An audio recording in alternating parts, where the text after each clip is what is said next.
Françoise Hardy a chanté de nombreuses chansons marquantes.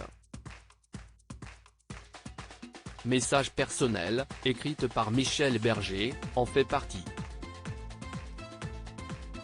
Un titre qui s'inspire d'une histoire d'amour compliquée de la chanteuse. Voilà 30 ans cette année que Michel Berger a disparu. On ne compte plus les succès du prodige de la musique parti bien trop tôt à l'âge de 44 ans. Le paradis blanc, seras-tu là? La groupie du pianiste, et la comédie musicale Starmania ont marqué et continuent génération après génération d'irriguer la mémoire collective des Français. Et si le souvenir de l'artiste de génie perdure depuis aussi longtemps, si est-il grâce à son talent de parolier, de mélodiste et aussi parce qu'il a su s'entourer des plus incroyables muses. Véronique Sanson puis France Gall, les femmes aimées ont su interpréter ses créations tout comme Françoise Hardy, qui en 1973 connut un vif succès avec la bouleversante chanson Message personnel. Dans les années 90, la chanteuse avait évoqué la naissance de ce tube, un succès survenu alors que Françoise Hardy était enceinte. Françoise Hardy, Jacques Dutronc, une chanson. La chanteuse auréolée du succès de tous les garçons et les filles s'était tournée vers Michel Berger, encore peu connu du public à l'époque. Il venait de publier son album, que j'aimais beaucoup, et de produire le premier album de Véronique Sanson.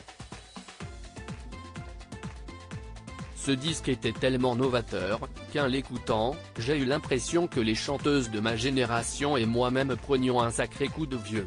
Travailler avec Michel me semblait donc inespéré, confessait-elle au magazine Platine. Sur les différentes maquettes proposées par l'artiste, la chanteuse repère cette chanson qui n'a alors pas de titre, et à laquelle Michel Berger souhaite ajouter un préambule parlé. Les paroles, que le public français connaît par cœur, sont adressées à Jacques Dutronc, son grand amour. Beaucoup de textes m'ont été inspirés par Jacques. Je le voyais peu et j'en souffrais. Dans les années 70, il était capable d'annuler, et même de faire annuler nos rendez-vous, même si on ne s'était pas vu depuis 2 ou 3 semaines. C'était terrible. Toute la partie parlée de messages personnels raconte ce que je vivais. Plein de choses de lui m'échappaient, et le fait qu'il soit à mes yeux auréolé de tout ce mystère le rendait encore plus attirant qu'il ne l'était déjà, confiait-elle à Télérama en 2018 à l'occasion de la sortie de son 24e album, Personne d'autre. Malgré la naissance de leur fils Thomas, le couple a désormais pris des chemins séparés. Il n'empêche pour Françoise Hardy, Jacques Dutronc reste l'homme de sa vie.